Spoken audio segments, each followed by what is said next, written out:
I'd like to get on with a little bit of background about Linda. Some of you know her, some of you don't know her.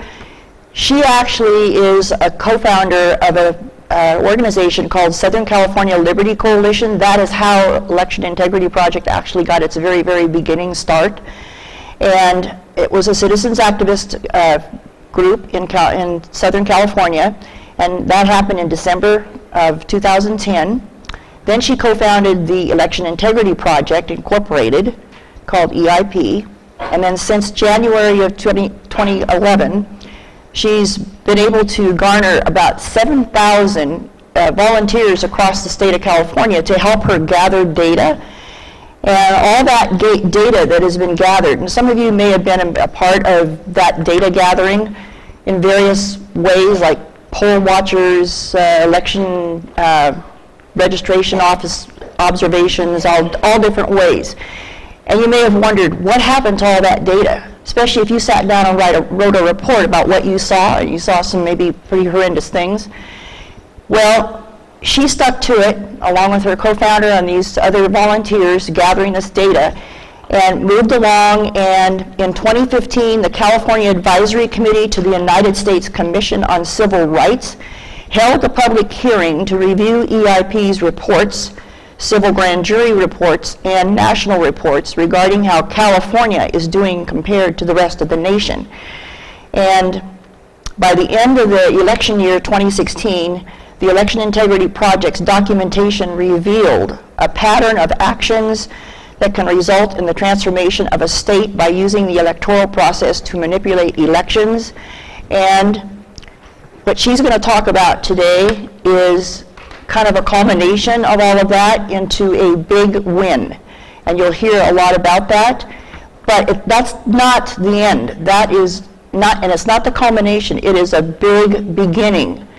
And that's why it's really, really important that we all know about it, and that we all know what the next step is that we can take in helping her in this project and in this process.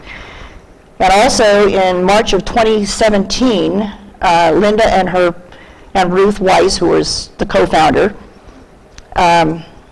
actually founded a new organization, just a little bit of a name change actually, Election Integrity Project California Incorporated, to continue all this work. And on July 21st, 2017, EIP California was officially recognized as a 501c3 California Public Benefit Nonprofit Corporation. So that means you can give money to them and it's tax deductible, at least so far. So without any further ado, I would like to introduce to you Linda Payne, who has worked tirelessly and really, really deserves our support and our help from now on in this project, because she has done a lot of hard work already. Linda Payne. Thank you.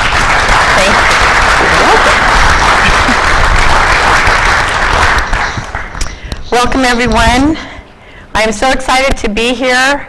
And I'm just curious, how many of you have actually... What was it, Dan? How many of you have actually observed the polls at some point from 2012 into the most recent elections? A huge thank you to you. And how many of you have wondered, why do we keep doing this? Because nothing ever happens. I'm going to tell you what finally happened. We had the biggest win. We had what's called a historic win. For the first time ever, a citizen organization filed a lawsuit against the Secretary of State and the LA County Registrar of Voters, forcing them to comply with federal law to maintain their voter rolls and clean it up. So I'm going to... So what we're going to do tonight, I'm going to talk about the lawsuit. There's a lot of confusion and misunderstanding about the lawsuit, so I'm going to walk you through that. We're going to talk about ballot harvesting, because there's a lot of confusion about that as well. And then we're going to talk about what's to expect and what we need to push back against in the coming year. Our press release that we put out, the title is Finally, California Agrees to Begin Cleanup of Voter Rolls. LA County to remove 1.5 million inactive registrants. You would think the media would be all over this. Have anybody seen the media at all? So that's why I'm here, and thank you for being here. We're going to ask you to take this message out throughout your county, beyond your county, and let citizens know that there's a change in the direction because we can now trust the voter rolls to be reflecting exactly who's registered. So let's start with talking about the lawsuit. EIPCA mentioned is the nonprofit Election Integrity Project California. We retained Judicial Watch in 2017 because in 2016 we had observed the polls throughout the state, and for the first time we truly began to see criminal behavior. We contacted the registrar where we were seeing that criminal behavior, and nothing was done about it. So we decided it was time to put the information out. We contacted J. Christian Adams, a federal election law attorney who we retained in 2011 when we first started doing the work, and he in fact is the one who trained us on how to gather the documentation and to understand federal and state election laws. We decided to contact him because nothing was done when we reported the information here in California. So Christian said, well, it's time to go ahead and start to put your information out in a press release, and so we did. The first release we put out, we laid out that California has 3 to 4 million more people on the voter rolls than are eligible to vote. We indicated every county in the state and what the percentage is for each county of registered voters above and beyond those eligible to vote. So with that, we received a call from Judicial Watch. They wanted to know if it was real. Judicial Watch has known for a long time that California needed to have legal action taken in order to mandate them to clean it up, but they didn't have the evidence. So we talked to them for a couple of different meetings at length so they could learn about what we do. And with that, they asked if we would be the main plaintiff in a lawsuit against the Secretary of State and Padilla, Secretary of State Padilla and the LA County Registrar, which we were pleased to do. We believe this is the first step, not in the working of gathering the documentation, but in finally being able to do something with it. For the longest time, we have thought, why are we doing this? Because our job is to observe, document, create credible evidence for attorneys, so attorneys can take the evidence forward. We're not law enforcement, and we're not a law firm. So once we gather that documentation, all we can do is wait for someone who's in a position of power and authority to actually take that evidence and do something with it.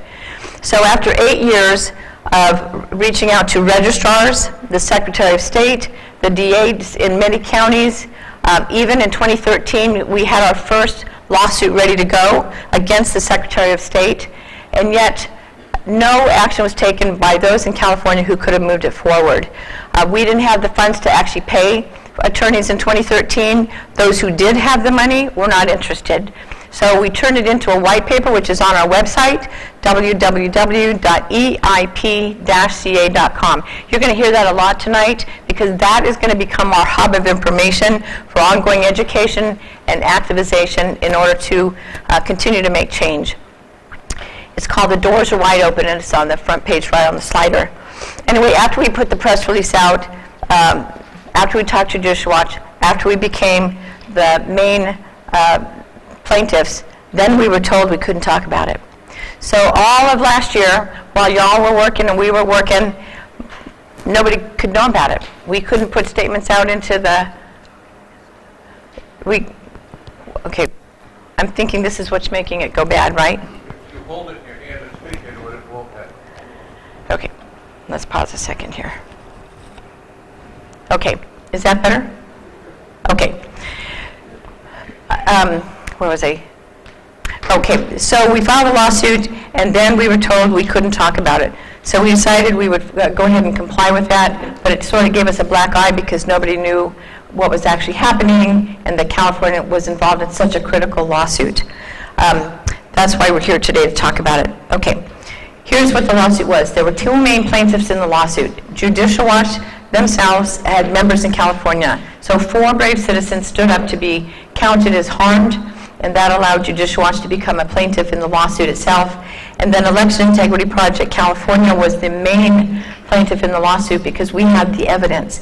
You can't take a case forward unless you have evidence. So all the time that Judicial Watch knew California could be sued, they actually couldn't do it themselves because they didn't have the evidence. So this is really important.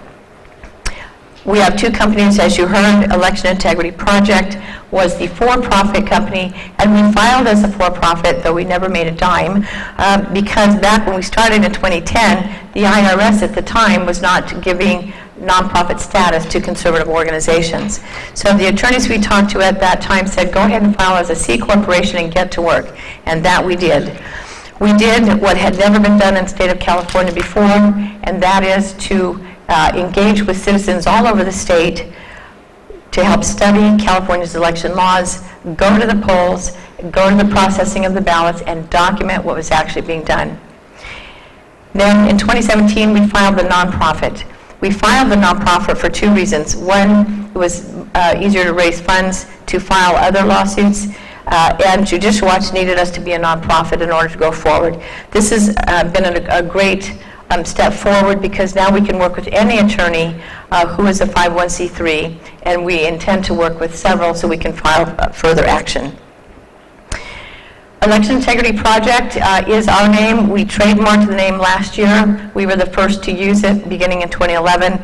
There are other organizations that do use that name, and so now, which creates confusion. So now they'll have to make a change with their names, and that way everyone will know the work being done in California. And it's really important for all of you to know how important California is. Some of you have not been involved with us before. We're hoping that you'll consider being involved. As we all know, the rest of the states laugh at us as the land of fruits and nuts. They're not laughing now. They're calling us and saying, oh my goodness, California has come to my state. We're now starting to see this crazy legislation. Can you all tell us what to do? And so once again, California is leading the way, and we are hoping to get more media on this so that the rest of the states know there's help.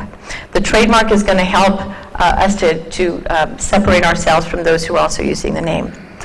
Let's go deeper into the agreement.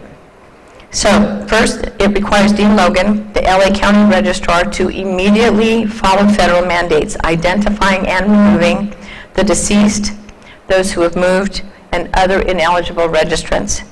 As of April 2018, 1,565,000 inactive registrants were indicated to be on the inactive registered rolls of LA County. We had identified 1 million in 2017. This number increased by 2018 when the case was won. Also, all registrations on the LA County inactive files that are not currently scheduled to be canceled must be mailed an address confirmation notice by March 4th, 2019. That's a short time away. LA County must make an effort to determine which of the inactive registrants must be canceled by February 4th, 2019. And that is going to be based on who were sent a Section 8 notice, and they've not responded to the notice. What that is if the people on the inactives have not registered, they are to be sent a postcard that basically asks, are you still there? Are you still alive? Are you still living where you were when you first registered? So they're going to get the notice, and they're also going to have the inactive file. And if they've been on the active list for 2 general elections. The key thing on this is something, a new slide I've added, because so many people are asking, well, how does it all work? When are they going to be removed? With 1.5 million people on the voter rolls, are they going to be removed in time? So I decided to go ahead and make a slide for you so you could sort of walk through it. So I'm going to walk through it this time. I'm just going to read it and not explain it, because this is complicated. All of our elections in California are complicated, and that's why we're having the wool pulled over our eyes.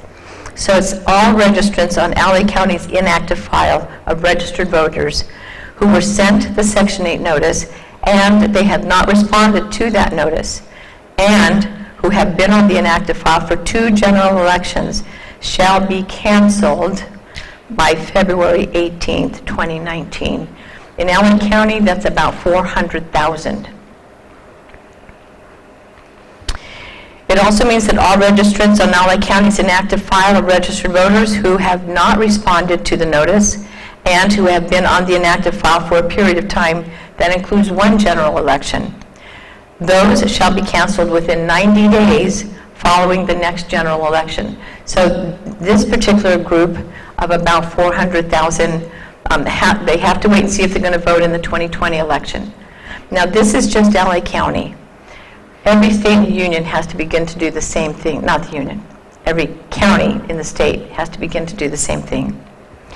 All registrations on LA County's inactive file of registered voters who have not responded to the notice and who've been on the inactive file for a period of time that does not include a general election, they shall be canceled within 90 days following 2 general elections. So you see the pattern here.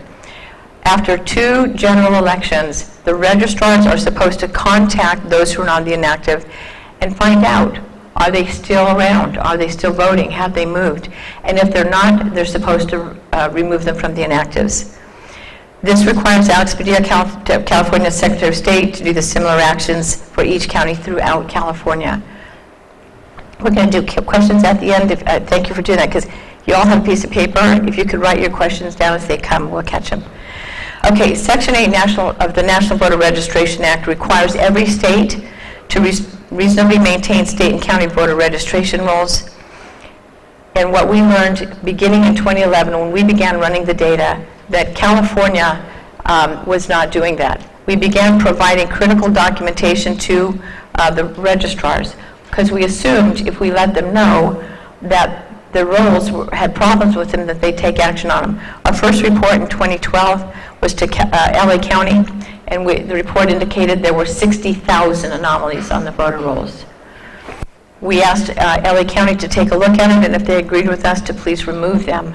And those included deceased, people registered in other counties, people who were duplicated, some up to 7 times, and yet we did not hear from Mr. Logan.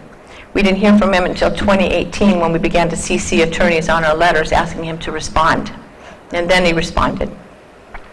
This case, though, is exceptionally a strong case, not only because of our work with the data, but because of the observations team. During the early part of this lawsuit, we were told by one of our attorneys that there were 4 organizations who wanted to add into this lawsuit. They wanted to be co-defendants with Mr. Padilla and Mr. Logan. As soon as I heard of 2 of them, I contacted our attorney and sent him immediately documentation from our observations team and from a meeting we had with one of the county registrars. What we do when we notice that there are duplicates on the voter rolls is we then can request the hard copy voter registration application, and we can compare them. So if you've got what appears to be a duplicate, they're not always exactly matched. We asked for a meeting for this county, so I had with me a pro bono attorney, one of my analysts, and then we met with the county registrar, the fraud department for the county registrar, the fraud department for the county, and 2 investigators from the DA's department. We laid out before them 25 of the 20 duplicated registrations, and we showed them how this is being done. And I'll tell you how it's being done. The voter is not identically matched. So you'll have John R. Doe on one, you'll have John Robert Doe on the other. The birth date might be slightly adjusted. Instead of 12/2, whatever the year is, the other one might be 12/12 and whatever the year is. The interesting thing on these duplicates is the person who actually duplicated someone's voter registrations 2 times actually signed their own name to the application. So one would think, what a knucklehead. But then we noticed on the applications too was the stamp of the company that hired them. So we laid this out to the DAs and we said, can you begin investigation? Because not only were these duplicated, but they were turned into the registrar on the same day. In my opinion, it looks like someone knew exactly what they were doing. The DA said, no, they could not. They could not because they couldn't prove intent. And they couldn't prove intent because at the time that those ballots were being duplicated, they had to prove what was in the heart and mind of the person doing the duplication. And they couldn't prove that because the person doing the duplication signed their name and they stamped the company that they worked for. So you've got 2 conflicting stories. When asked, the person who did the duplication would say, I was doing what my boss said to do. I didn't know I was committing fraud. I wasn't intending to commit fraud. Then you go to the company and they say, of course we wouldn't tell them to commit fraud. He's mistaken or she's mistaken. So you see the conflict. That's happening all over the state. And where it's happening, 2 of those organizations I spoke to you about were the companies stamped on those duplicated affidavits. So when I provided that to our attorneys, they provided it to the judge. When the judge looked at that, he ruled, no, they cannot join the case. That was huge, because these organizations would have taken their attorneys and their funding, and they would have buried Judicial Watch. We would have probably been in this case still going through mountains of documentation. So because of the observations team documenting throughout the state these organizations and their methods of registering voters, many of whom were ineligible in the first place, it prevented them from impacting the case. Here's how this works. The U.S. Department of Justice gave California a pass on following the NVRA voter rolls maintenance list back in 1998. They gave them a pass because during the Clinton administration, they decided that the Secretary of State of California couldn't create a statewide database and get it done in time. So there was a memorandum of agreement that California would eventually get it done, but California didn't get it done. In fact, the results of that memorandum is that California has not been held accountable to maintain their voter rolls for 20 years. So when that happens, you have 3 to 4 million extra inactives on the statewide voter rolls and 1.5 million in LA County. And this is why this is so critical. When you have that high number of inactive people on the voter rolls, you have the ability to manipulate those names. Mr. Padilla and Mr. Logan are required to make regular reports of corrective actions and results to Judicial Watch. Judicial Watch will be providing those reports to us.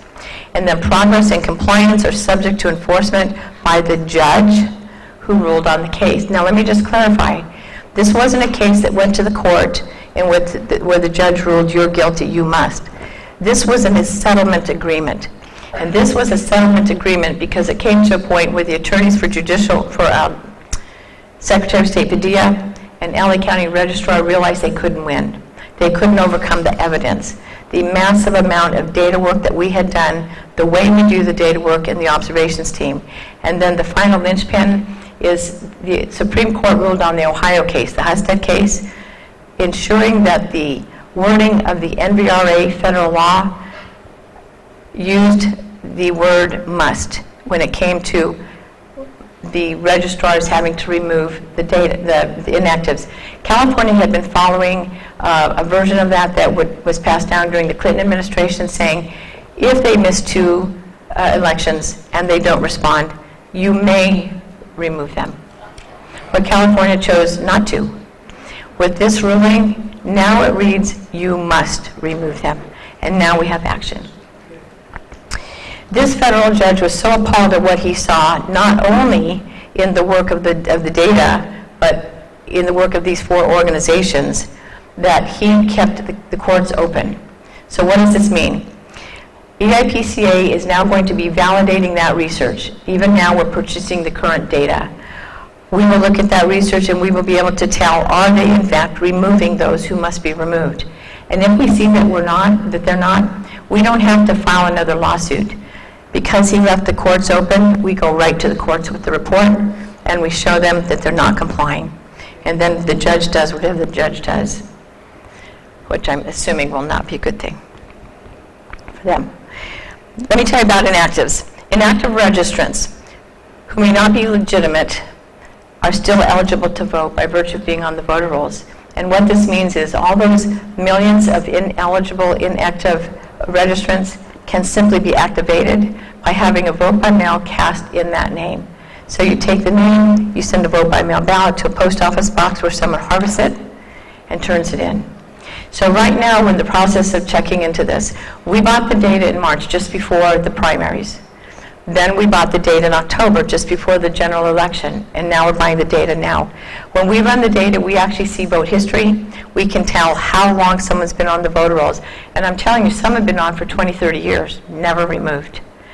So we can now tell, was someone on the inactive list in the primaries for 20 years and all of a sudden activated to be able to vote in the primaries, because we had huge problems in the primaries. We can also tell if they weren't removed in time for the primaries, were they all of a sudden activated before November? And that's what we're looking at because of the ballot harvesting. And then we can also, when we purchase the data now, we can see the whole history of where actives and inactives are switched around. The settlement requires LA County to recontact these inactives, and again, that's that postcard I was telling you about. This is going to be costly, and this is why most of the counties, especially LA County, has not wanted to have to do that. It's a huge mailing list, but now they have to do it. All right, but what's next? California will continue to leverage the massive amount of evidence that we have. 8 years of documented evidence. We have thousands upon thousands of incident reports signed under penalty of perjury of what's been happening in the actual electoral process. We have 8 years of documentation of what's been happening in the voter rolls in both VoteCal and the comparison of the Department of Health.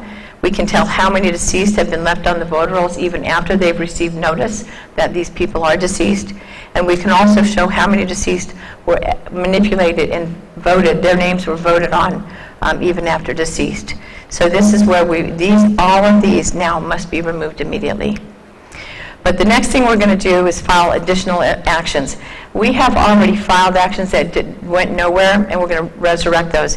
In 2015, August 2015, California filed, had a report to the United States Commission on Civil Rights. So in 2014, I don't know if you remember when the vote by mail, not the vote by mail, the photo voter ID went through. Have you all been part of that one? So Nancy Eisenhart was the gal who started Guard My Vote, and she was determined to get photo voter ID through using the network with VIP and the Tea Party folks.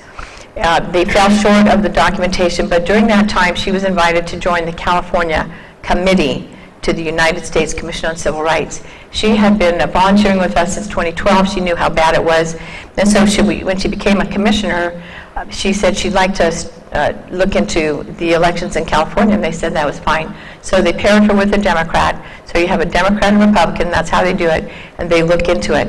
Every state in the union has a committee signed up with the United States Commission on Civil Rights so that when citizens believe that their civil rights are being violated, they have someone they can go to. After about 9-10 months of looking at all of our documentation and additional information, they determined that there was enough evidence to question whether California's citizens' civil rights were being violated. The right to have a fair and honest election, the right to choose those who will govern. And so they contacted the U.S. Commission on Civil Rights in D.C. and asked for an open public hearing. They brought in the commissioner to the Western regional states, and we held that hearing on August 28, 2015. We brought mountains of evidence from counties all over the state. We brought incredible evidence from Nevada County. In 2014, there was a civil grand jury. Some of you might have been part of that one. And that was based on the fact that our teams went out to observe the polls, and they were told that they had to stand in a little square 15, 20 feet back and observe from there. And of course, you can't see anything from there. So the citizens of Nevada said, no, that's not okay, and they filed a citizen grand jury. We came and testified for that. And in that testimony, I was able to say to them, observation means standing close enough to see what's happening. Simply seeing there's activity happening down the road there doesn't mean you're observing. In fact, that now is the standard for the Voters' Bill of Rights on the current Secretary of State, that in order to observe, you must stand close enough to see.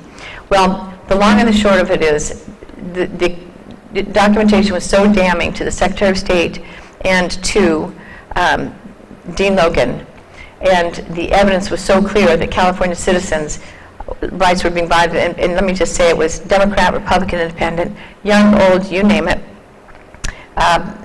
were in that hearing. 82 came to testify. So about 2 months into it, the report was being done. Dr. Monarch was so impressed with the work of California citizens that in his report he indicated that every state in the union should have an election integrity project kind of organization. So when it was ready to be finalized, Nancy tried to reach Dr. Monarch to finalize the report, and she found he had been fired. The report had been heavily redacted and then buried. And so she contacted us to help put together some kind of report to file with the Department of Justice. So we are still asking for that report to be unburied, and this is part of what we're going to do.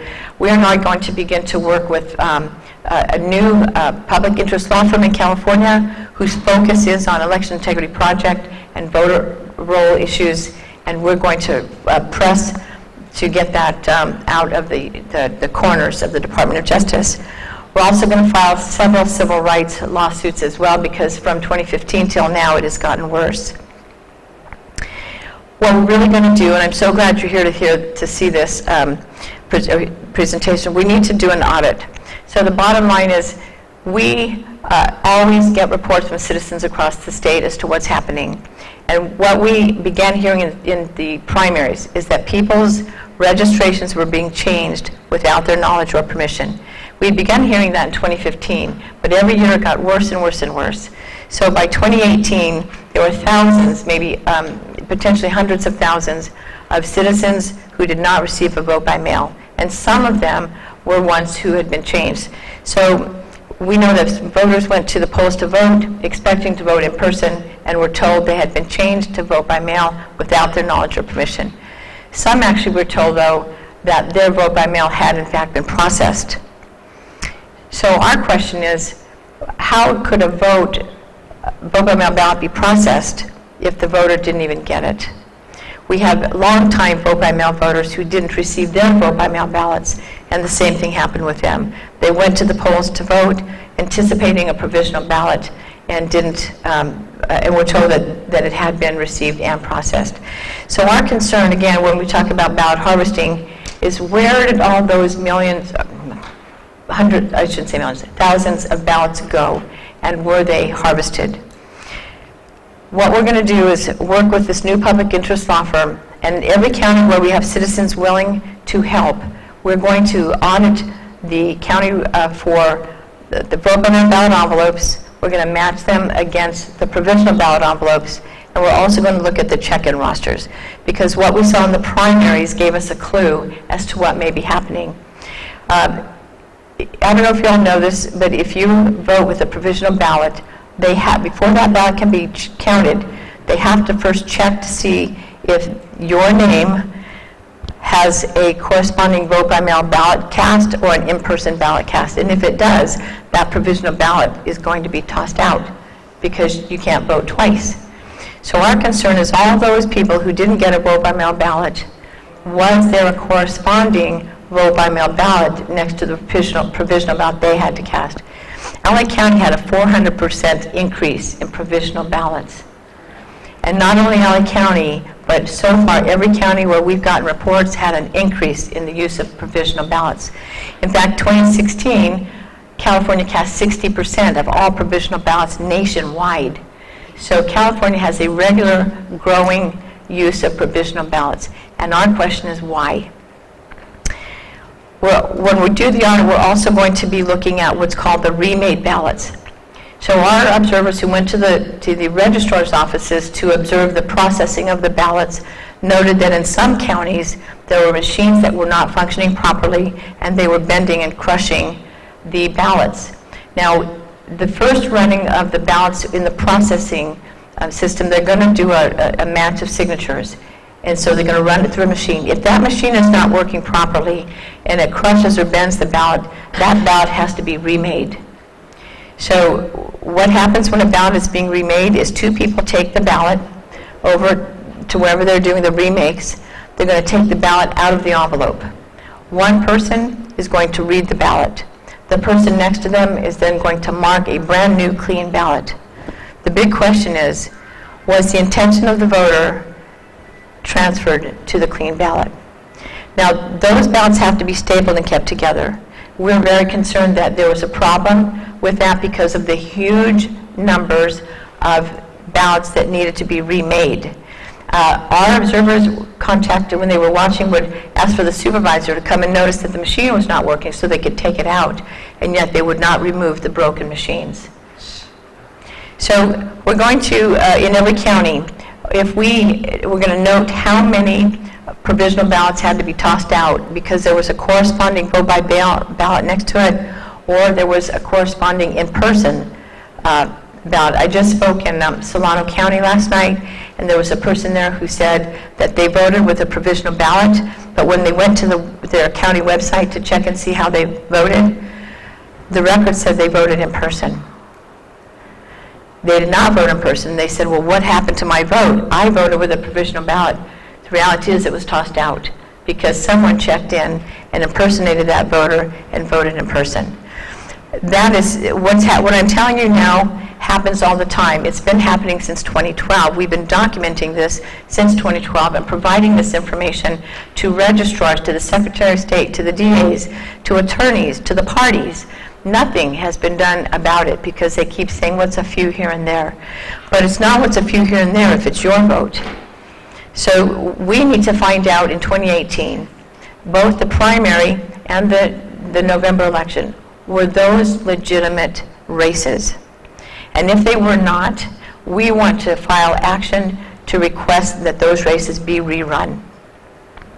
So why this is so important is because we now have 5 other states that are so angry at California for what's happened, they're now talking about a class action lawsuit because when the races that happen here for Congress are seated, if they seat someone who didn't legitimately win, then it impacts Congress for the other states. We're going to be working with a brand new public interest law firm. We finally decided that the attorneys that we have reached out to for 8 years who have done nothing with the documented evidence, that we will not give them one more piece of evidence. So after the elections, one of our board members said, you know what, we need a new public interest law firm that we can work with where we have the confidence that when we bring this evidence to them, they'll take action. And we began having that conversation with California Tea Party Caucus and others within a week after the elections. And there were attorneys that were excited about forming that. This is now happening. There are 5 attorneys that Ruth, my vice president, and I met with 2 weeks after the elections. And they are now meeting this coming weekend to put the final pieces in place to form the firm so they can begin to even take action next month. What they need to know is who was harmed. So as I was explaining on the lawsuit that we just won, in order for them to take action, they have to have someone who was harmed. So we're looking at, were you a candidate who could not win your race because of the ballot harvesting or there was something you think was not quite right? Were you a citizen who had your voter registration changed without your knowledge or permission? Did you not receive your vote by mail ballot? If not, you were potentially harmed, and we really want to hear from you. If you worked hard for a candidate to get elected, and you were a citizen who did all that you were supposed to do to get a candidate elected and it didn't work because of potential corruption, you were harmed. And then finally, we had 9 citizens who attempted to run for office by gathering the needed signatures. They gathered not just the needed signatures, but another 20 or 30 more signatures. And yet, when they took them to the registrar's office, they were told that the signatures were not valid. So 3 of those 9 sent us the names of the people who they submitted.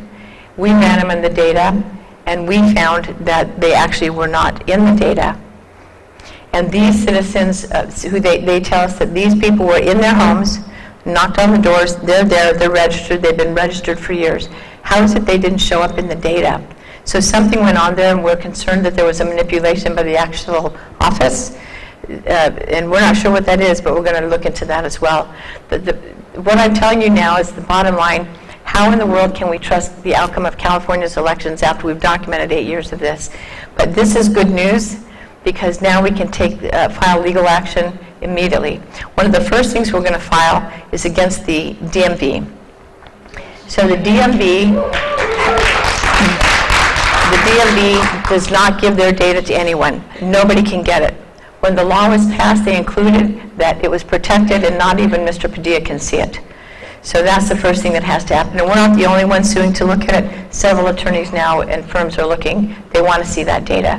What we will do is we'll run it against the data that we're just now purchasing, and we'll be able to identify every non-citizen that's on the voter rolls. The second suit that we're going to be looking at is to repeal the ballot harvesting. I want to tell you what the ballot harvesting is all about. The law for ballot harvesting is actually the one that defines what you do if you're a vote-by-mail voter and you can't make it to the polls or to take your ballot in. So those of you involved know that if you're a vote-by-mail voter and you can't get there, you can sign your envelope, but you can designate someone to take it. But there are guidelines. it has to be someone in your household or a family member. And that's because that establishes what's called chain of custody.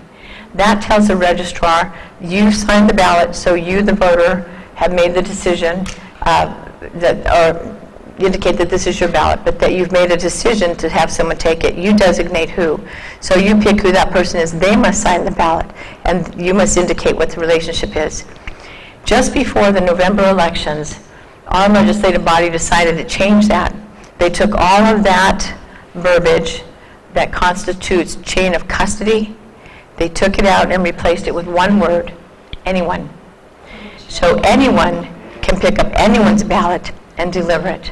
And that's what happened in 2018. And the sad thing is, I'm hearing everywhere I speak that nobody was told ahead of time that that had been done.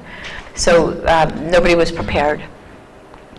So we're concerned with that ability to have anyone pick it up, that people were coerced and intimidated. In fact, some of that we know they were. In one of our counties, one of our volunteers followed a gentleman who was going door to door and knocking on the doors.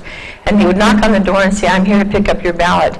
And people were shocked, what do you mean you're here to pick up my ballot? A lot of people said, yeah, I'm taking my ballot anywhere. But others who were not so comfortable saying no, simply handed them over. And they didn't want to, but they felt like they had to. There was another one who said, well, I'm not really finished working on it. And he said, don't worry, I'll help you. And there was one who said, when told, well, I lost my ballot, I don't know where it is. And they said, well, don't worry about it, I've got one, it's already filled out, all you have to do is sign it. There was so much of that. There were, in the bigger counties down south, they were bringing people to the polls, and we have documentation of one location where there were 10 to 20 people all morning long coming in, and they were handed what appeared to be a vote-by-mail ballot. It could have been a sample ballot. Our observer wasn't close enough. But again, our concern about the missing vote-by-mail ballots, that's why we're going to look into it. So here were people who were handed a ballot. The gentleman doing the work told them who to vote for, how to fill it out, and then they would take their ballots to the person waiting at the door, who would then walk them in and sign them in. Now, our observers are trained that when they see the laws are not followed, their first step is to go to the inspector and say, the procedure I'm observing is not consistent with my understanding of the law, because we're not attorneys, so we have it written down in a manual. We show them the law written in our manual, and then the inspector is to look at the law and then follow that law. If the inspector doesn't follow the law, our observer steps outside and calls our headquarters. We then call the registrar and say, you've got a problem at this polling location, and this is what's happening. So even as we followed those procedures, they didn't care. They let this person bring everyone in one by one, check them in, and walk them to the polls, and then help them vote. This level of documentation, when I tell you the amount of documentation we have, that's the level of documentation we have. This is not just hearsay. It's not anecdotal. This is documented evidence signed on our incident reports. Our incident reports include a declarative statement that says, I declare under penalty of perjury that what I'm writing here is true and accurate. And we have thousands and thousands of incident reports ready for these attorneys to go after civil rights, to go after constitutional issues. We believe that what's happening in California is now an issue of the Constitution. We believe right now that we were formed to be a constitutional republic, and that the cornerstone of a constitutional republic is that citizens have the right to choose who will govern. They have the right to remove those who are corrupt. When we lose that right, we no longer have a constitutional republic. We have an oligarchy. And what's happening now with this kind of manipulation of our electoral process, we have lost the ability to choose. That's why we believe that that would require an Article 4, Section 4 lawsuit. Article 4, Section 4 of the Constitution states, the federal government is to ensure that every state has a constitutional republic form of government.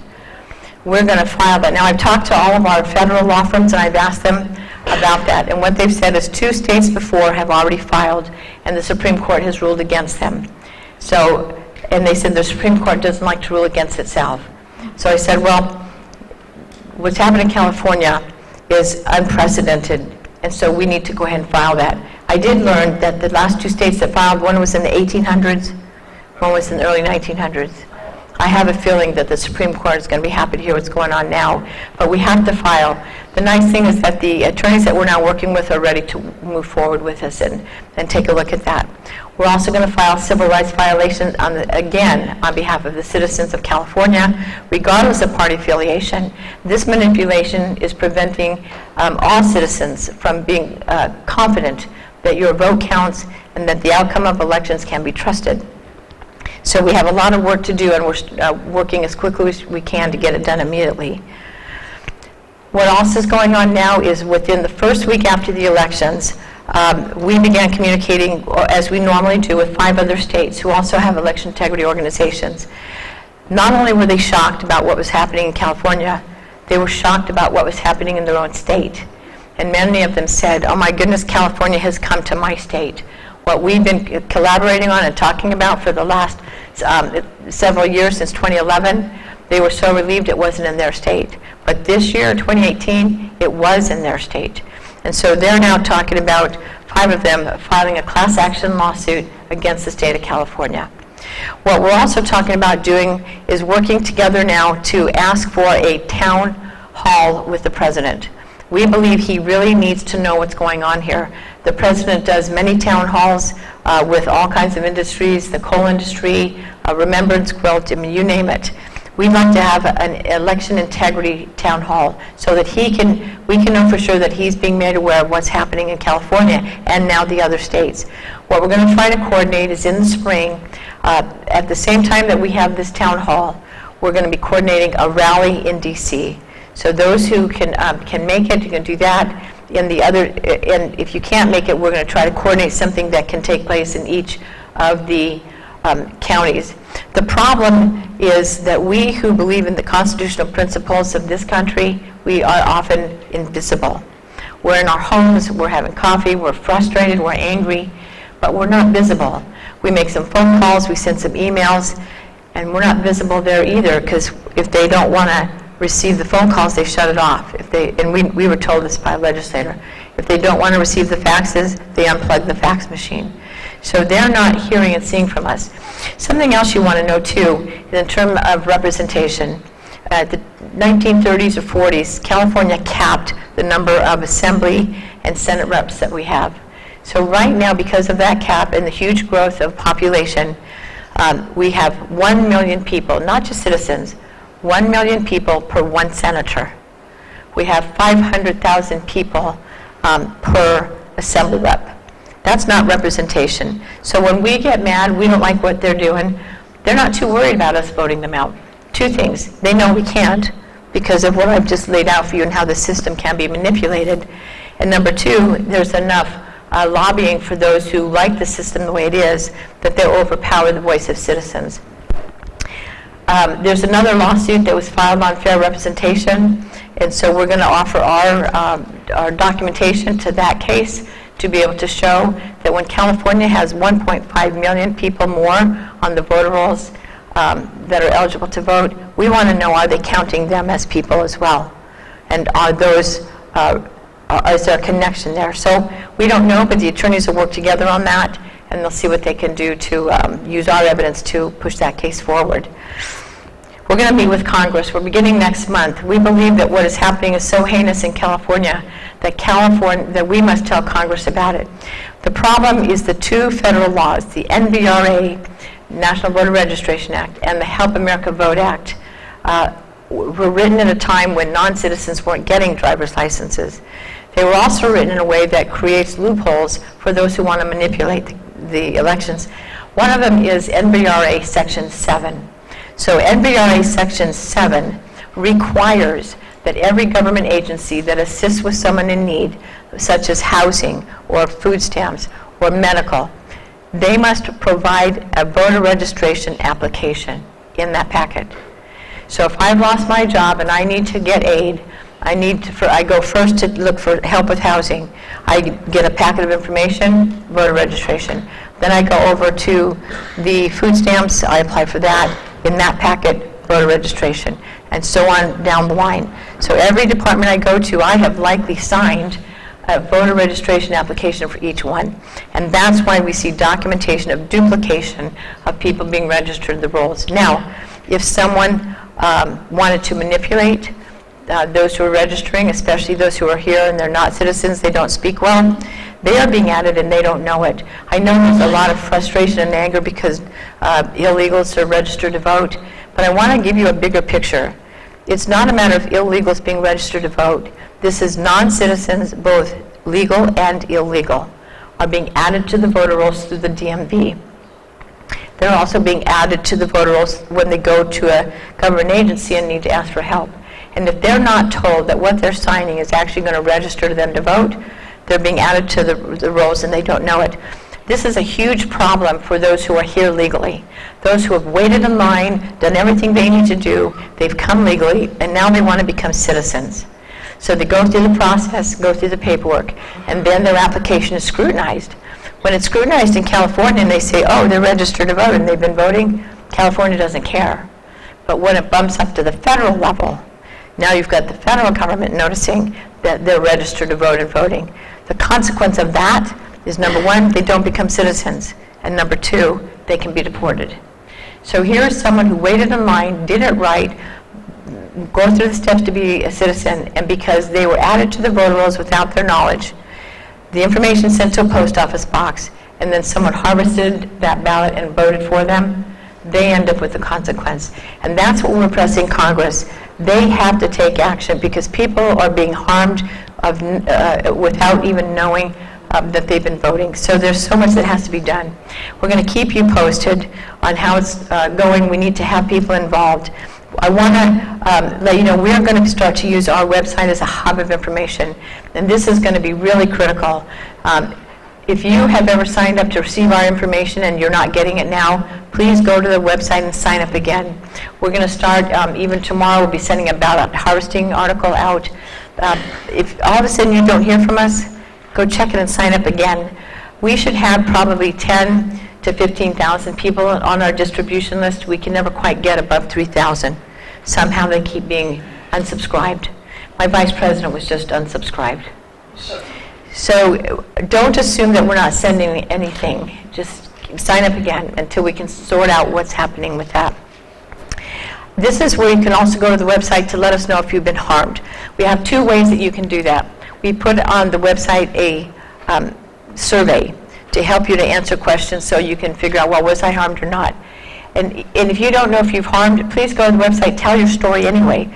Let's let the attorneys decide who was harmed and who wasn't and how they can use it. We also have on the website citizen incident statements. I have some up front here now. Some are set up for the primaries and some for the general election. If you think you were harmed, feel free to take one, fill it out. You can even turn it in back tonight. But this is how these attorneys are going to be able to decide how to go forward. They need to know there were citizens who were harmed, and then they need strategy. They need to know what it looks like. In our survey, we began to run the data from there, and then also the incident reports that came in. For 3 days, my board sat 12-hour days going through 2,400 incident reports, 400 from the website, 2,000 from citizens who observed, witness statements from voters who had been harmed, and then citizen incident statements like the ones here. We sat with the laws and we coded each report to determine which laws had been violated. Then our chief analyst took all of those reports and entered them into the database, where she then ran queries. And what we noted is that the two biggest issues that showed up were, in fact, what I mentioned earlier. Vote-by-mail voters who did not receive their ballots, and those who had gone to the polls to vote and were told they had been switched to vote-by-mail ballot without their knowledge, and they didn't receive a ballot. All of those, the largest majority of those who gave us that story, had a visit to the DMV. So we believe that the biggest culprit here is not necessarily that there's someone manipulating everything that's going on, but we have a broken system. We know that the DMV is not working properly. It's even been in the press. But we have to go after this, and it's going to take the courts to do it.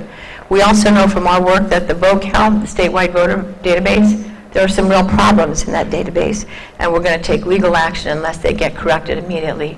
Those two simple things regarding software and how things work, that's causing problems. So what's happening is those who are willing to manipulate the system are manipulating it because they know they can. We also have weak laws. We began to provide the reports to the registrars back in 2012. We learned by 2014 that by providing the reports to the registrars, they would then somehow meet together, look at the issues that we told them were weaknesses in the system, and then the next year we'd see a law passed to make it legal. So we have on our website a document that we put together for you, so you can see the pattern, and it's on the slider as well, of how legislation is being used to remove our ability to have fair and honest elections. This is, again, I'm telling you this not to disturb you, although it's disturbing, but to show you the level of documentation we have. Judicial Watch, Landmark Legal Foundation, and J. Christian Adams all say this is the best organization in the country for documentation of what's happening and documentation that proves that we are not having fair and honest elections. This is going to help us go forward. So go to the website, sign up. This is where you can help us if you want to donate. It's where you can help us if you want to volunteer. It's where you can step up to protect communities in your own counties. As we move forward, we need to move quickly. California has moved the primaries up to March. So now we have, 12, 14 months before the next primary. So we've got to get as much done as we can as early as possible. This is what our website looks like. We have two websites. If you type in electionintegrityproject.com, you'll get the for-profit website. You want to go to the nonprofit website, eip-ca.com. This is where we put the press releases and all the rest of the stuff that I was telling you about. Okay, ballot harvesting we talked about a little bit earlier. The only thing I'm going to say about ballot harvesting is there's a lot of wrestling with what do we do. The Democrats did it, so maybe we should do it. I'm not going to tell you what to do, but I am going to tell you we're going after this immediately to repeal it, because it has changed the form of a constitutional government form of voting. This nation was founded on the private, personal vote, where you're not intimidated, not voting at tables, not voting with groups, but you go to the booth, you go into a booth that is just yours, and if you can vote your own conscience and nobody needs to know how you voted. The change of that ballot harvesting law moved us into collectivism. And collectivism is not a constitutional republic form of government. It is a socialist form of government. We need to say no. We're slowly being lulled into allowing our constitutional republic to mold over into a European socialist form of government. Just because our counties are saying everyone should vote by mail, just because Mr. Padilla is saying everyone should vote by mail, doesn't mean that we should. 2 election commissions have already shown that the least protected ballot is the vote by mail ballot, the ballot in the envelope, because it has to be processed. Most people think, well, I vote by mail, I put it in the envelope, I mail it, the registrar gets it, they take it out of the envelope, and they run it through the vote count. Not true. It has to be processed. So you vote by mail, you put it in the envelope, you take it to the post office, and you hope it's going to get there, but there's some question about that only because most of the time the post office does a great job, but during elections and holidays they have to hire hundreds of temp workers to get the mail through. We know in San Joaquin County in 2014, 3 bags of vote-by-mail ballots were found tucked in a corner 3 months after the election. Okay, so that's the first step of processing if you put it in the mail. We're going to recommend during such a busy time, don't put it in the mail. You want to take it to your county registrar's office. Now let's say you turn it in there. Of course, I mentioned earlier, the first thing they need to do is check the signatures. The next thing they do is take it out, look for all kinds of smudges, and determine if it has to be remade. So by the time it's been processed, there are 60 days of processing. It's hard to know if it was counted or not. Once upon a time, California had a simple system of voting. We had one election day, we had paper ballots, we had sealed boxes that they went into. They went right into a counting machine, and we had same-day results. Anybody remember those days? Today we have such a complicated, convoluted system. We have 29 days of voting. We have all manner of casting that ballot. We have multiple places where we can take that ballot, and we have 60 days of ballot processing. It is the processing that is the problem, and we have delayed results. How long did it take to find out who actually won the 2018 election? 4 weeks? 3 weeks? And was it what you thought from an election day? This is what's coming, the future of Voters' Choice Act.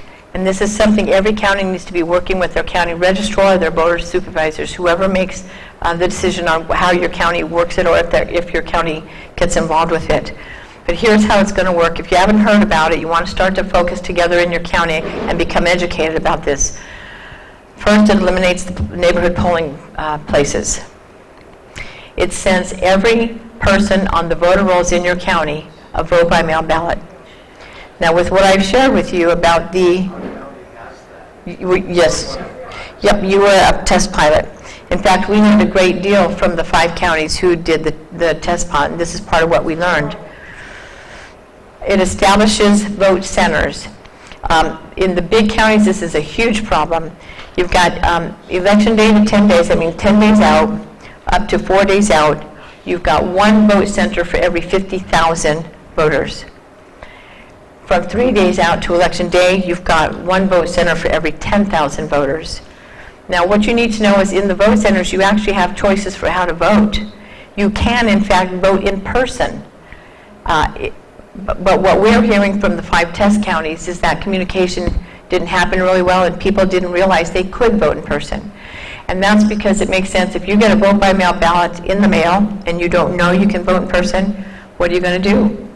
You're likely going to put it in the mail, or you'll wait till election day and drop it off. And that's exactly what happened. In the vote centers, you can register same day. Maybe you've moved and you didn't register in time. You can register same day, or you can drop off your vote-by-mail ballot. I'm hoping the more I tell you about vote-by-mail ballots, that you all will change your mind, go re-register, and vote in person. Because if your ballot's going to be processed, there is the possibility that it may not make it through. There are some positive things, and we'd love to talk more about this with you all in Nevada County. This is what we're being told, that one of the positive things is it's going to reduce provisional ballots. We're going to run the data in Nevada County and find out how your county looked, and we're going to, in the audit, we'll find out how many provisional ballots were cast. But there's supposed to be an electronic poll book, so no matter what polling center you go to, you'll be able to type in your information, and it'll give you the correct ballot for where you live. And there's going to be fewer poll workers that they have to recruit. They're supposed to be much easier because you don't have to find hundreds of polling locations. We'd love to find out about those locations here in Nevada County. How did that work? Were they accessible? Were they convenient? And compare them to what it was like when you had your neighborhood polling locations. And one of the good things is, instead of 60 days of voting or 29 ahead of time, you're only going to have 11. Voters are not proper. There are concerns is the voter rolls are not properly maintained, and the ballots without legitimate owners, since they're sending them out hither and yon. What happens to the ballots that don't actually have a person at the other end? Are they going to mailbox stores? Will they be harvested? The voter law causes us real concern about this new system, again, because people are being misregistered. And if everyone is receiving a vote-by-mail ballot, but you intended to be an in-person ballot, the confusion that that's going to create. And then, of course, those who aren't eligible to vote will get one.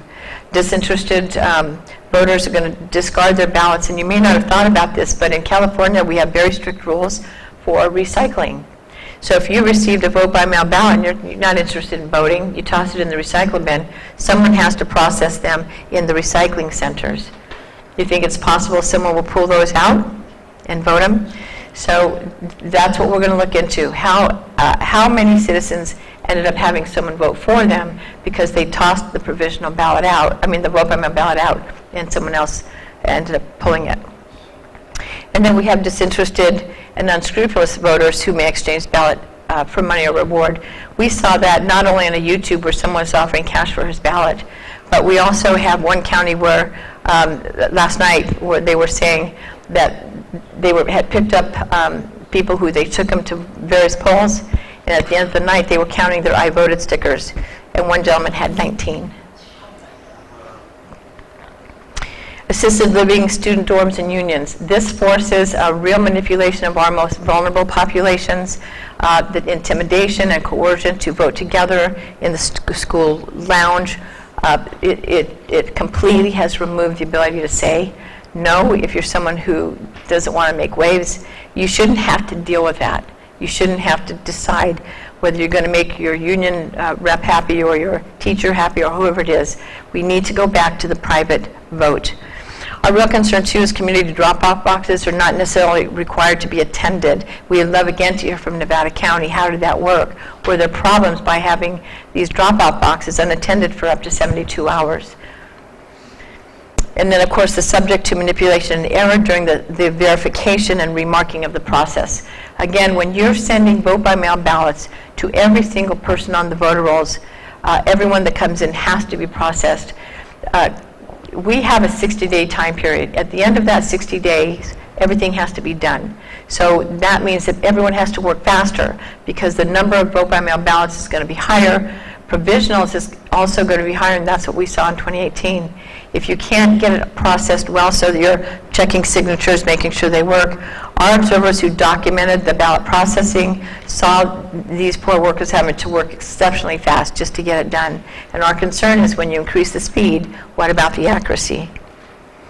The overload of time and labor-intensive ballots may lead to more careless processing, and that, again, is not necessarily because they're not trying, but it becomes an impossible situation. Bottom line, if you're voting by mail, you have no assurance that your vote is counted as you cast it.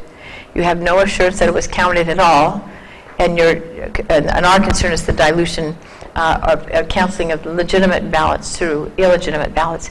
There was a recount that was that I was told about in another county where I was speaking, where they went in to do the recount, and when they were all done, the race was still very close, and one of the people doing the recount said, well, what about that box of ballots over there? And they were told, well, those are the ones that still have to be processed. There were some problems, and we need someone to contact the voters. And so they asked, well, are someone going to contact the voters? They said, we don't have the staffing. So all of those ballots that were sitting in that box were not going to be counted. And this team said, well, how about if we contact the voters? And so they were contacted. But what if that recount didn't happen? How many of those voters cast their ballots assuming that it was counted, not knowing they were actually sitting in a box and not counted? We're going to encourage everyone to go to your registrar's website and check, was your ballot counted? We're also going to ask you to go to your registrar's website or go in person and find out if your registration was changed. And if it was changed, update your voter registration. Ensure that it has your signature. The signatures that are being matched are the ones that you sign in that little 4-inch square in the DMV's office. Half the time it looks like a 4th grader signed it. So go and check it. You have 2019. Make sure that you're registered the way you want before the 2020 election, and let everyone else that you know that same thing. It is critical because of the vote count, because of the DMV, because of the multiple other issues I told you about. If at all possible, change to in-person voting. And we are going to be pressed to go all vote by mail, like Washington, Colorado, and Oregon. We are encouraging the citizens in the state of California to say no. We are still Americans. We still have a voice, but we're slowly rolling over and just doing what we're told.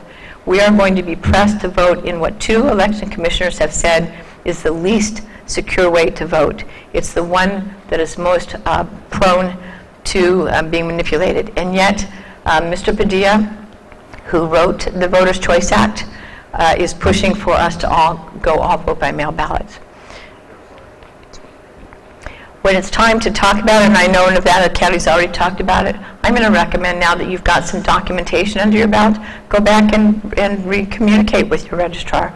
Talk about the issues that you saw. See what you can do to fix it. If you all like the Voters' Choice Act and the way it works, then address the areas that are weak.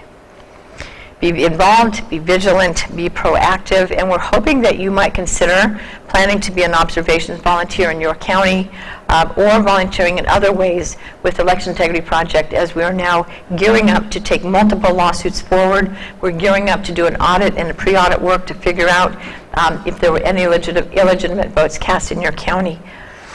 Keep in mind, as Stalin said, it's enough that people know there was an election. But the people who cast the votes decide nothing. The people who count the votes decide everything. It is the processing of the ballots. And then you got to watch those scumbags counting the votes. This is Election Integrity Project. Every lawfully cast vote, accurately counted. We can only ensure that this is happening if we, the people, work together to make it happen. We can no longer assume that it is. We have to get involved, we have to oversee it, and it can't just be all of you in this room. Somehow we need to reach people in our counties at every age level, in every category, whether you're retired, or you're in school, or you're raising your families. We need to alert the citizens in our county of what's happening in our elections, and we need to become visible, and we need to be involved. That's how we're going to change it in California. On your tables, you have an extra little sheet that we put together. We normally have cards, volunteer cards for you, but we ran out of them before we got here. So if you don't mind using the back of a card, if you think you might like to help, fill out the front of the card with your contact information so that we can reach out to you. And let us know what you might be interested in. We are expanding our data team.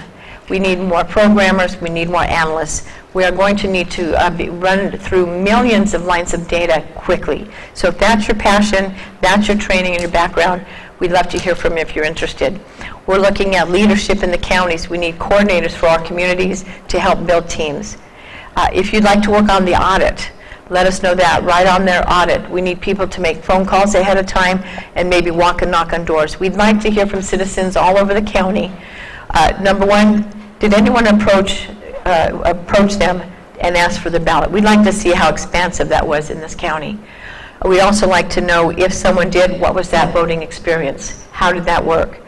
We'd also like to find out, was anyone in your county, how many had their registration changed without their knowledge or permission? The data won't tell us if it was without their knowledge or permission, so we're going to have to make some phone calls and knock on doors.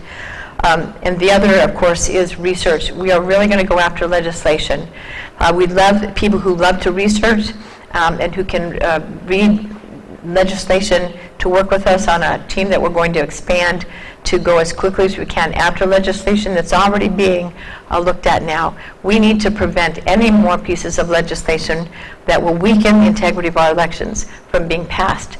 And we have a game plan to do that, which means you want to be on the website to get the alerts. And those who love to do this, we'd love your help with that. If you want to donate, of course, you can use those small sheets as well. Ruth put those together for those who would like to get a tax write-off. Just fill it out and we'll send you the tax requirements. As a 501c3, we are meticulous with the requirements to ensure that you get all of the information that you need if you're going to be able to write it off. Okay, we're going to open up for questions.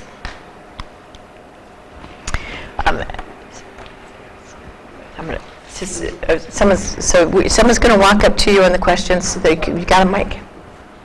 Is Mark Mueser helping you at all? Because he went county to county and came up with a lot of information to put online. We trained Mark Mueser when he was decided to run. He's not involved in this effort. He did not feel, at least his statement on the Facebook said he didn't feel there was fraud because the law was passed, the ballot harvesting was passed. So I'm not sure we're on the same page. So he just said like a laundromat and they had Right. 25 registered voters. Yep. Is that evidence that you use? Absolutely. We have all of that, and we can use that from his website. We'd love to talk with him about it, but he has not approached us to help at this point. Yeah. Okay. Bye-bye. I have about 10 questions, so maybe, Well, let's do this. I'm not going to ask all that. Okay, and also when you ask your questions, I forgot to say, try to get right to the point. We have so many stories that we don't really need the stories, but we need the question. Okay. Okay, first let me say, let us bless you for doing this. It seems to me that the biggest problem that we face in almost all the issues that you talked about was there's a rule, but there's no penalty for breaking the rule. And so people feel free when they're out there to just keep breaking the rule. You make another rule, they keep breaking the rule. Because it doesn't make any difference to them. Can we get some teeth in some of this legislation? That's why we're having additional lawsuits. Winning this lawsuit was huge. Nobody anticipated, nobody was paying attention because it was a little citizen group. But it's the documentation that made the difference. We have incredible documentation. We're going to go forward. We think the courts are the ones that are going to give the penalties. We have no confidence of consequences for what's been happening because we haven't seen it in 8 years. But that's our goal, is to get consequences. Any other questions? Okay. Are you, We work for the polling things. Do you get any of the we fill out incident reports at the polls, you know, when we are a worker? Do you get copies of those incident reports? No, any incident reports that are turned into the county, those are for the county so they can problem solve. And I have to say we have a lot of really good county registrars who really work hard to do a good job. Some of the problem in them being able to do what they'd like to do is the laws that have been passed in California. So it's our hope that as we work to restore integrity in the laws, that it will help our registrars to be able to do what they want to do, and that is to have a fair and honest election. So they don't share those reports with you? No, because it's like two different companies. So they don't have an obligation to, but that's okay because they need to do what they're doing. But if you're wanting to also send a report and write out one for Election Integrity Project, you can use a citizen incident statement and do the same thing and report two ways. that's what I was going to tell you. Any other questions? Can I just shout out? Well, everyone wants to hear. Speak into the mic. Okay. So you talked about repealing the Voters' Choice Act, which we have been saddled with, but you know there's a supermajority down there, so you can't get it done in the legislature. Right. What is your plan for repealing that law? Everything we do is going to go through the courts. Because we, again, after 8 years, we've attempted to go through the established ways that you would normally get things done in a state. Registrars, Secretary of State, you know, you name it. Nothing is ever done and we're ignored. So we think our only recourse is the courts. We believe some of these laws, including parts of the Voters' Choice Act, would be unconstitutional because it takes away our right to privacy, our right to choice. If we don't want to vote by mail, we're losing that choice. So that's how we're going to go with it, with the courts. When you mentioned the harvested ballots, here in our county, we had a sign if we were turning in a ballot for someone. In the other counties, was there a signature that was required or just that bulks of ballots were dropped off and we don't know if the individual did it or if it was harvested and brought in by someone else? The new law did not require that signature. So if your county decided to do it anyway, it's because your county decided to.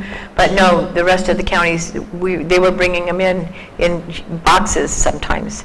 So yeah, that requirement is gone, and so they don't have to. Okay. In your study, have you looked at what actually goes on in the county office, whether in this recount the ballot gets changed, or on the fourth morning when they realize whose ballots have not come in, they then start voting for those people? Has there been any evidence of that kind of outright fraud anywhere in the state? So you're talking about in the registrar's office? Yeah, the actual government employees who count the votes, yes. There are huge issues in that one, and yes, during the remaking of the ballots, we actually documented the first incident where the ballot was not transferred to the clean ballot exactly as the voter intended all the way back in 2012. So we have been bringing credible evidence and documentation of this level of issue for a long time and have been ignored. That's again why we're going through the courts. If you could wait, if you have a question, if you could wait until I get there, then you get on camera with what you say and not just part of it. Any other questions? A twofer, huh? When you mentioned that rather than using your vote by mail ballot, that it's better to vote in person. However, if you're going to go vote in person, what if somebody had submitted a mail-in ballot in your name, and when you vote in person, it automatically becomes a provisional, correct? So therefore, Not quite. not quite. Okay, so voting in person trumps vote by mail. If you voted by mail, well, let me back up a little. If you voted by mail and it was processed first, that trumps voting in person, because what they'll say is, well, you can't vote in person, there's already been a ballot cast, vote by mail. So yes, that would trump that. There would be no point in voting with a provisional ballot because the provisional ballot will be tossed out because you have a vote by mail ballot in its place. Where the in-person would work is if they see that you don't have an indication of a vote-by-mail ballot cast, so then you vote in person, and then later, after, the third day after the elections, a vote-by-mail ballot comes in, your in-person ballot would have already been counted because they have to be counted first. So that's the importance of the processing, is to try to figure out which ballot is legitimate. What we want to do in the audit, we want to ask the citizens to come and help us verify. So again, going to the primary, the race that was run CD30, this was Brad Sherman's race in LA County, there was a third-party candidate who decided they wanted to audit the primary. So they asked for a recount. So he paid $5,000 a week for the recount. Mark Reed, who has run against Brad Sherman for 3 times in a row and loses every time 70-30, also was there to watch the recount. And what we noticed is in the first week, there was lots of issues with provisional ballots, huge numbers of provisional ballots, and some had a corresponding vote-by-mail ballot. By the second week, that number had grown to where 771 provisional ballots had been tossed out for issues of matching. By the third week, Mr. Sherman filed a lawsuit to stop the recount, and the judge honored it.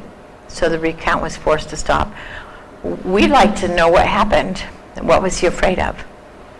So again, this is going to go to the audit. This audit is probably the most important thing we can do in California. Again, we've been told this is unprecedented. Never has there been an audit county by county of a general election. But again, we believe what happened in November was unprecedented. In primaries as well. In the primaries, 118,522 people were left off the check-in rosters. And many were turned away because their name wasn't on the list. What happens is these ways to manipulate the process is tested out in LA County all the time. That's the pattern.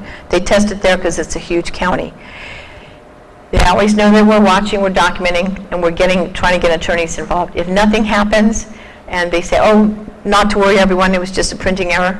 If that's accepted by both parties, that it was just a printing error and nothing is done, then they take what they did in the primaries and they go statewide with it. And that's exactly what happened this year. So if you had an issue that happened in the primaries, we'd like to know that too. We're going to compare the pattern we saw in the primaries to what happened in November. Okay. Great. And then raise your hand high so she can see you. She's going to try to capture you on the mic so it goes into the recording. Yeah, during this last election, now that we have only vote by mail, my daughter wanted to take her ballot in and watch it be counted, so she took it into the registrar's office, and they denied that. They said she could only drop it in the drop box and could not watch her ballot be counted. That's a violation of law in California. And I recommend every one of you go to the Secretary of State's website, pull down and have a copy of the Voter Bill of Rights. That Voter Bill of Rights clearly states you have the right to observe every aspect of the election process, to ask questions and to get answers. Your daughter had the right to observe the processing of her ballot.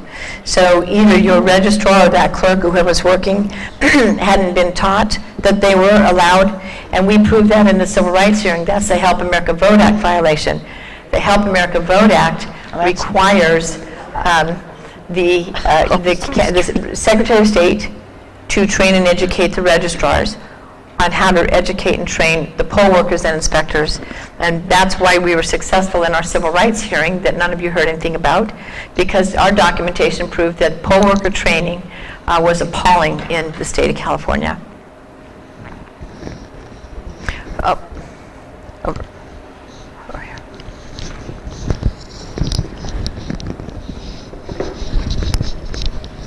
Yes.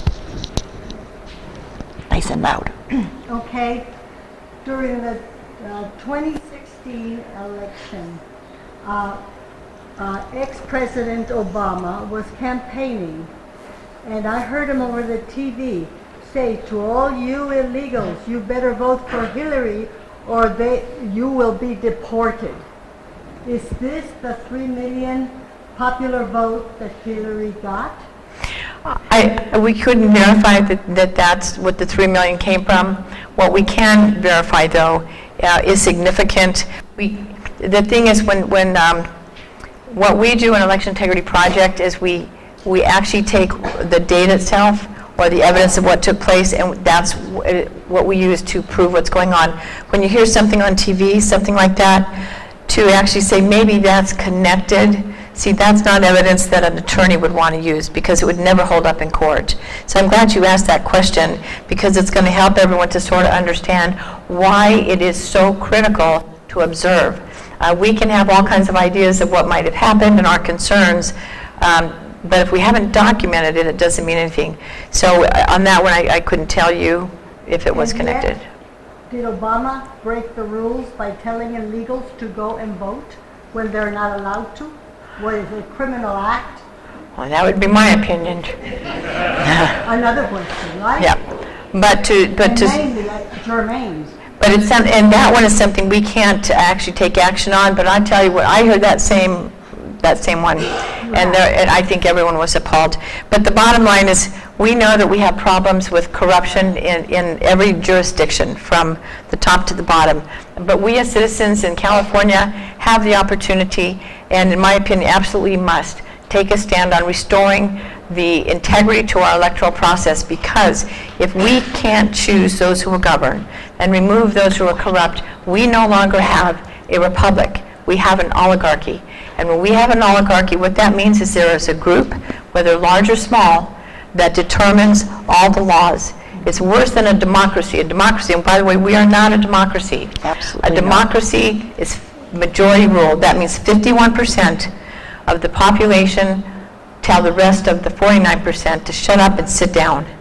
So we've gone beyond a democracy to more of an oligarchy, where a set group of people with a set worldview pass all the rules, put themselves in positions of legislating at every jurisdiction level, and make all of us think we had an election. But we learned the mask came off in November. It was so bad that there's no question that there was a huge issue. And not only did we question it, but the other states are questioning it too. She has one more. I One have more. a connection to that. So today, we see that ex-President Obama is still involved in getting people elected and voting. So what is your organization going to do about him not doing any more illegal voters? So let's again clarify, we are not an attorney and we're not law enforcement. We are not authorized to do that kind of work. What this company does is document and create documentation so that attorneys can use it. That's law enforcement. But you got this working against you. Oh, you bet. Obama working against you. It's working against us, but we won anyway. That's why, and I'm glad you said that. We have so much working against us. We won anyway, and that's what we're being told. This is historic, and our concern is, why in the world is the media not talking about it? This has never been done before, and with all that's working against us, we won anyway. And I hope that encourages you to take a deep breath, get some rest, and then step up and let's push as hard as we can to get these other cases filed. The more cases we win in California, as Henry, if you've heard Malcolm speak, as California goes, so goes the nation. It's been something we've all said. The bottom line is, now California's going this way. Documentation, evidence, and lawsuit. That's going to be the wave of the future if we can get it done here. Okay, I think, are we all done? We have one more. I believe I heard that Legal Landmark Foundation was also helping you out with the case. Can you comment on the status of that? Yeah, thank you for asking that. In 2017, December 2017, our attorney, Mike O'Neill with Landmark Legal Foundation, drove with me for 6 days throughout the state, meeting with whistleblowers, with citizens, had been documenting issues regarding parental rights, property rights, you name it, all the battles that we've all been having statewide. When he got back to Virginia, he began writing complaints and providing that critical information to the Department of Justice. We had assumed that under Sessions we'd see immediate action taken. It appears that all of the complaints that were written and all the evidence that was brought forward in those complaints are sitting somewhere in the corner with the civil rights hearing that we had here in California. Our hope is that with the new Attorney General, we're going to push to resurrect that. And this is why we're going to Congress. We have some doors opening for us now to help us to meet with Homeland Security. President Trump's Election Commission was moved over to Homeland Security, which I think is where it belongs, because the issues in California's elections, I think, fall under Homeland Security in addition to elections. We're going to hope to meet with each of those departments. We've already prepared a 20-page report that Christian Adams is going to take the first portion of it beginning next week and meet with Congress and as high a level of government as he can to begin to set up these meetings with them to let them know it's not anecdotal in California, it's documented, and it is the only state in the union where it is documented. And again, thank you for every one of you who went to the polls and observed. Without you, we would not have this body of work. And with this work, we can now go forward. So with that, we'll go ahead and close, and I'll still be available for questions afterwards, and thank you again for coming.